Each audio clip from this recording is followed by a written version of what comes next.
Welcome to the Cabral Concept, where board-certified naturopath and integrative health practitioner Dr. Stephen Cabral shares how he was diagnosed at the age of 17 with a life-altering illness and given no hope for recovery. It was only after studying and traveling all over the world did he discover how to combine ancient Ayurvedic healing practices with state-of-the-art naturopathic and functional medicine to fully rebalance the body and re-energize it with life. It's time to discover how to get well, lose weight, and finally feel alive again. And now, here's your host, Dr. Stephen Cabral.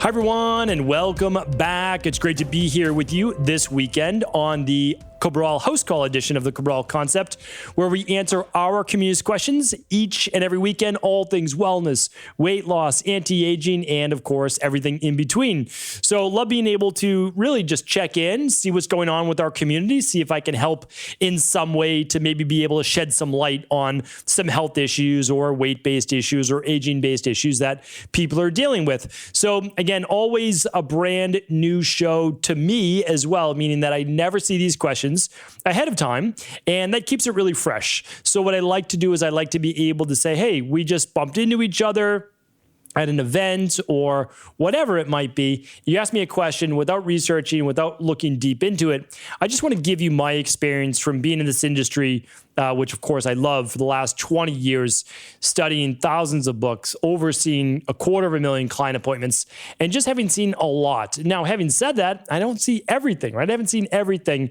And if that's ever the case, of course, I share that with you as well. So last things last, what I have to always say is that we don't provide any diagnosis, any treatment protocols, or any cures on this podcast. What we do is we look for the underlying root cause imbalances through at-home functional medicine lab testing, and then we use natural health-based protocols in order to rebalance the body.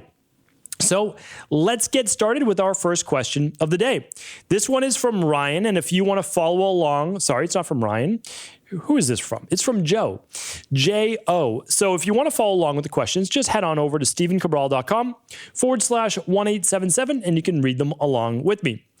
Hello, and thank you for all you do to promote health and wellness. Your knowledge is greatly appreciated. My question is for my 15-year-old daughter. She has irregular heavy periods, sometimes as often as every 2 weeks. On the day before and or the first few days of her period, she's in so much pain due to the stomach aches and cramps. Sometimes she feels like she's going to throw up. She has to miss school or soccer. My fear is if we go to her regular doctor, they will put her on birth control. I know birth control and hormones are not a good option, especially because she's so young. I'm looking for a healthier option because I hate to see her in pain. Thank you for your expertise. Okay, so again, I teach a lot of this through, I teach in IHP, but I also have a specific course on female hormones, and it's how to rebalance female hormones. You can find that at stephencabral.com/courses if you want a real in-depth view of this, and it might be nice because your daughter's certainly old enough to be able to go through that course as well. About 4 hours of information, 4.5, and it will give you everything you need. Now, in this case, you'll actually see that your daughter, it's very helpful for me when you wrote that she has her period sometimes every 2 weeks, and it's on the heavier side. So we could look at that as potentially being what we call estrogen dominance. So the reason why we say this is that, well, if there's not enough progesterone during that luteal phase, it could trigger menstruation to begin. So what happened? I want to give you a little bit more of a breakdown, Joe. So during the first 14 days or so, your daughter's estrogen levels are rising. Then we have luteinizing hormone, follicular stimulating hormone being stimulated for ovulation. Then after that, we have progesterone start to rise up around days 19 or so, all the way through day 28. But it starts to come down after around day 21, day 22, 23, somewhere around there. And then slowly, once progesterone levels fall low enough, then what happens is, what happens is then a woman's cycle begins. So that is how the female menstrual cycle happens over a 28-day period. So there very likely is a lower production of progesterone than we need. So what I recommend running is the stress hormones, mood, and metabolism test. it's very possible that your daughter is in a more inflamed state, meaning that she is not maybe eating the best foods for her body. She is not sleeping a regular sleep pattern. She might be higher levels of stress right now, or she just needs basically to get her body back into rhythm. And we'd be happy to help with that as well. So that's what I recommend. Again, you never have to work with Equilife. You could always work with, your local naturopathic doctor or integrative health practitioner as well. But definitely run that lab so that you can also show your daughter, she's old enough, like, listen, here are your labs. Here are the results. Everything is fixable. We can fix this. So that's what I would do, especially if it was my daughter. Excuse me. Anike is up next. Hi, Stephen. I'm from Australia. My question is in relation to my 8-year-old son. Since the age of around 3, he has had what I would have called reflux, but upon doing some research, it seems to be more like GERD. But I can't be sure. He regurgitates small amounts of food about 4 to 5 times a day. I haven't been able to pinpoint any food that causes it.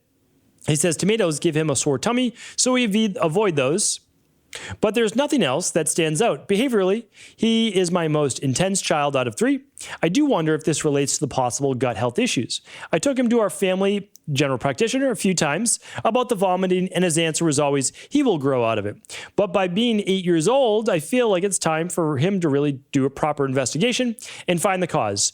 What should I do diet-wise to try and alleviate his symptoms or what kind of testing should he be chasing? I would seek out a naturopath, nutritionist, or integrative GP. All of the integrative GPs in my area have closed their books or have year-long wait lists, adding to my frustration. It's getting to pinpoint where he will vomit in class and swallow it down in fear of embarrassment. His breath smells and he's becoming self-conscious about it. Any advice is hugely appreciated. Best, Anike. Okay. Yeah, happy to help you with this. And it's always tough when it relates to kids for sure, because of course they don't want to be in this position and they didn't do anything, naturally to become this way. But certainly there could be some type of gastritis, issues with the digestive-based system. It could be multiple things, such as achalasia, non-closing of the lower esophageal sphincter, low levels of stomach acid, higher levels of stomach acid due to potentially histamine production.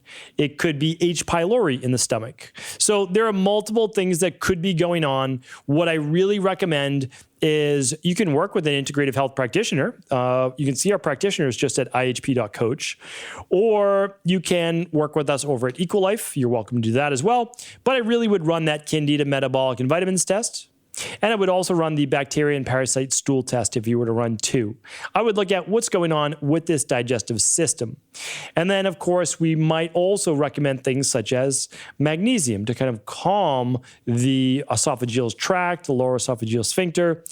If you work with your GP or medical doctor, you might actually look for, which would be rare in an 8-year-old, but possible, a hiatal hernia, which would then affect that lower esophageal sphincter, which would then allow for the, GI issues that he's having. So that's what I would look for. Again, more work to be done, but you really want to be working with a practitioner.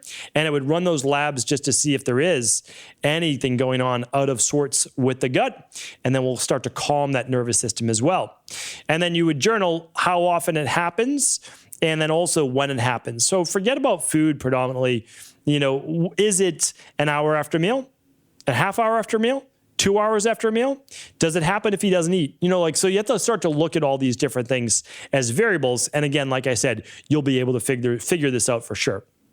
All right, thank you for the question, and I no doubt you'll be able to figure out this answer.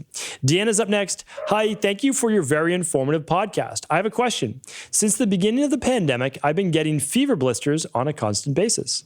I have not been ill other than a few mild colds, and usually only get them when I have a fever or if I'm out in a prolonged hot sun.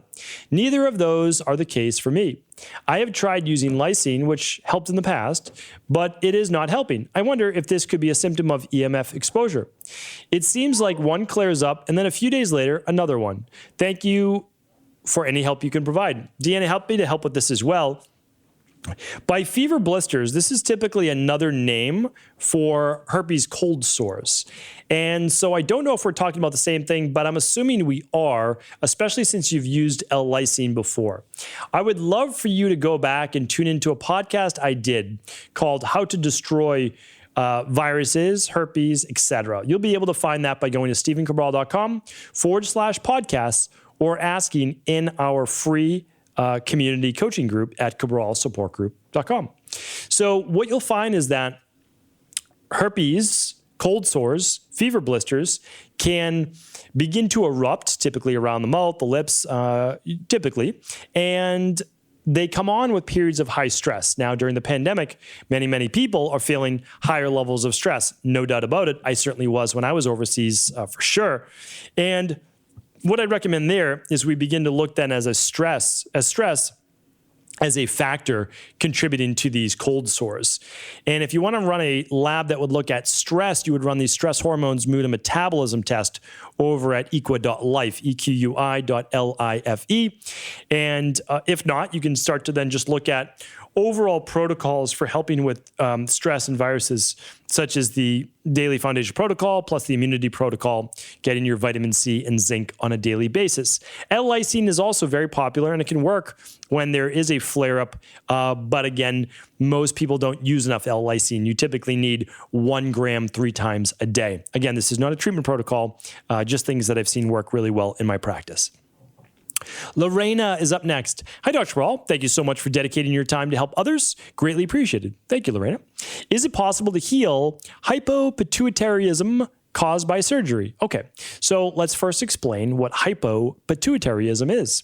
That is a lower output of pituitary hormones from the pituitary gland. So typically, how the pituitary gland works is that if we're talking about overall metabolic processes, your hypothalamus inside of your brain, I've actually got my model Wally right here beside me, so we'll open up Wally's head. If you're watching this on YouTube or on my website, you'll be able to see it. Why don't I do this? I'll do a zoom in, and I will point to the pituitary gland here. Okay, so it's right inside the center of the brain. And the pituitary gland, the hypothalamus, tells the pituitary gland right below it to secrete certain hormones.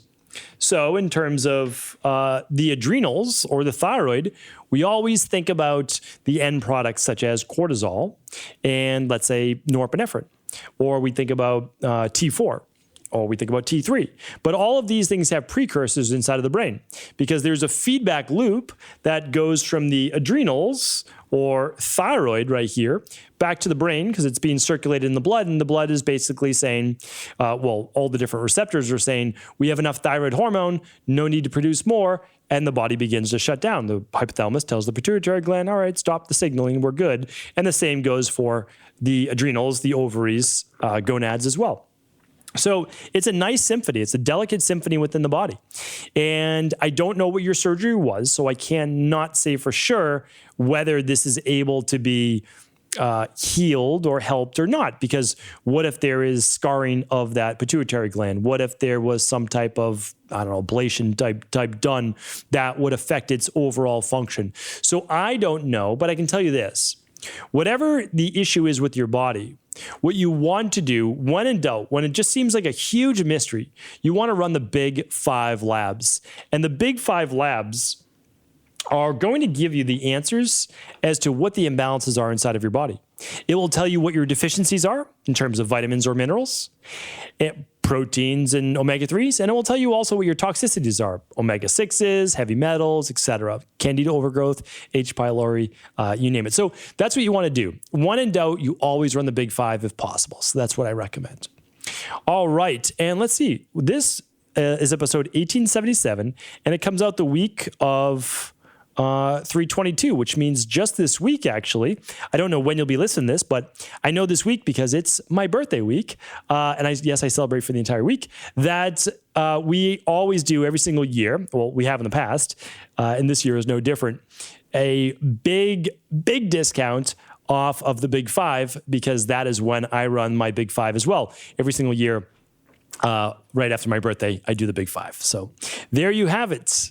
All right, and that's over at equa.life. And you can literally just type in Big 5 or click on the labs tab and you'll be able to see it. All right, Ashley's up next. I have had swollen lymph nodes in my groin area since I was a child. They're not painful or red looking, but they're larger than normal and move around easily. What is causing this? How can I fix it? Okay, so when you have swollen lymph nodes, we call that lymphoadenopathy. I believe that's the correct pronunciation, but basically swollen lymph nodes. Okay, so why would the lymph nodes swell? We always have to go back to first principles, right? We're asking why. Well, the lymph nodes would swell when they are harboring, holding on to, trying to destroy, break down, etc., any type of toxin in the body. And a lot of times we look at the lymph nodes as really trying to destroy viruses and bacteria. When the lymph nodes in the groin are swollen, it can often mean that there was in the past, or they may be currently, some type of bacteria that the lymph nodes grabbed onto, broke down, destroyed, and they kind of swelled because of it. Now, the lymph nodes can be drained. That is absolutely possible, and it can be done through manual lymph drainage, so that's for sure one possibility. It can be done through dry brushing. It can be done through sauna-based therapies. It can be done through castor oil packs as well. And all of these things, there's previous podcasts on, so you're welcome just to go to stephencabral.com/podcast and just type in castor oil if you want to see the castor oil pack or etc. So here's the issue though. Sometimes it stems from, some type of infection, but there could be issues with the gut, especially around the groin area, right? Because, well, what happens around the groin area? So I'm just going to give you a little anatomy lesson here. Again, if you're watching on video, now, this is a little lower where they put the 8 here this time, but on previous models, it's been more up here. So this is right around where the navel, the belly button is. And you can see down here, right, where the lymph nodes are right here, this is all your intestines. So here's your lymph nodes right here. Okay, right in the groin. They call this the inguinal cleft. If you want a little trivia right there for what that's called. And that can be from really collecting bacteria.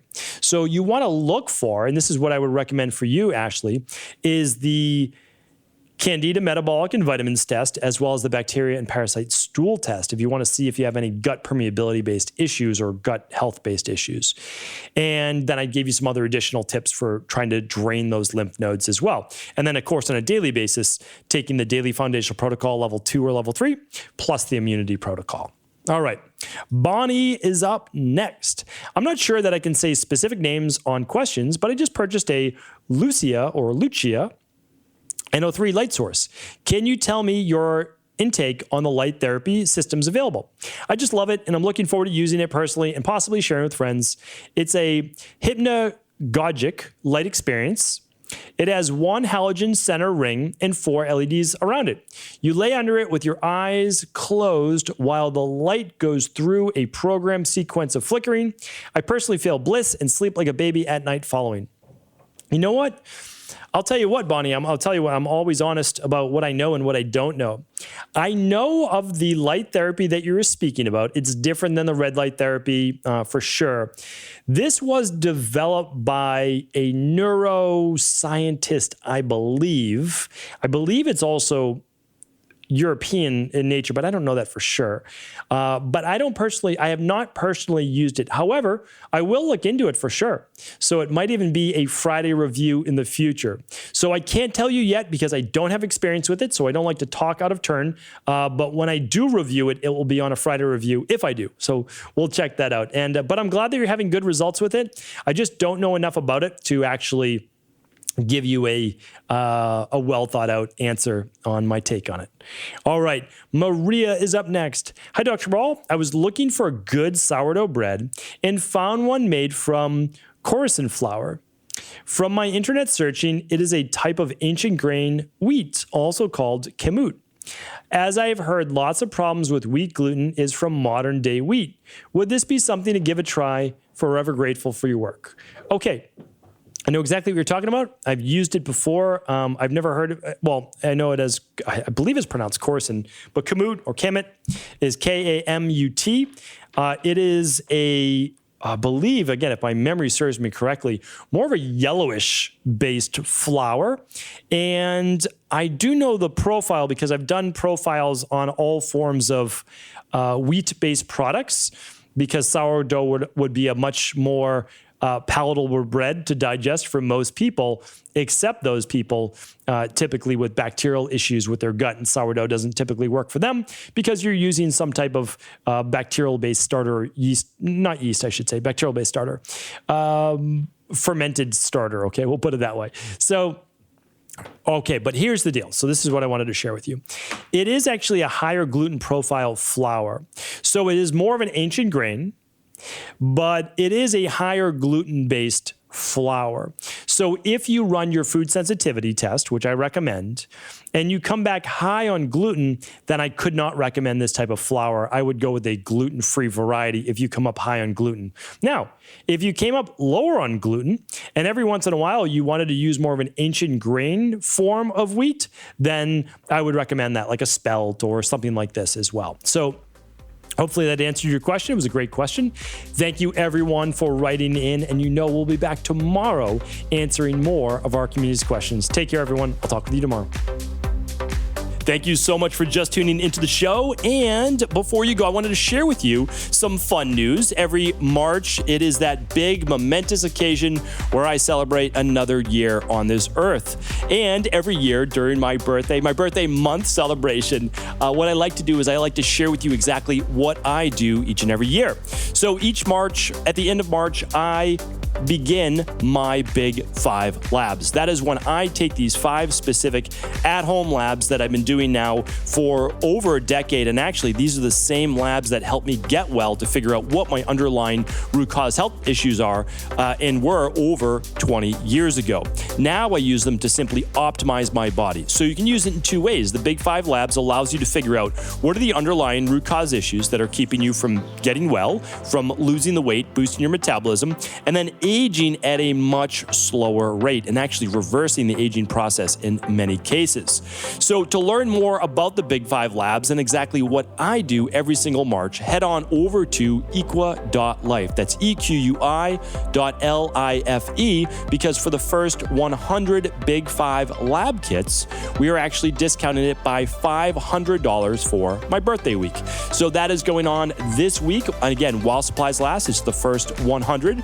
And just like last time, we ran out of those minerals and metals based tests. So I want to make sure that you get your opportunity, if you've been interested, to see where your vitamin levels, mineral levels, electrolytes, hormones, your digestion, your thyroid, your hemoglobin A1C, all the different numbers that you should be looking at.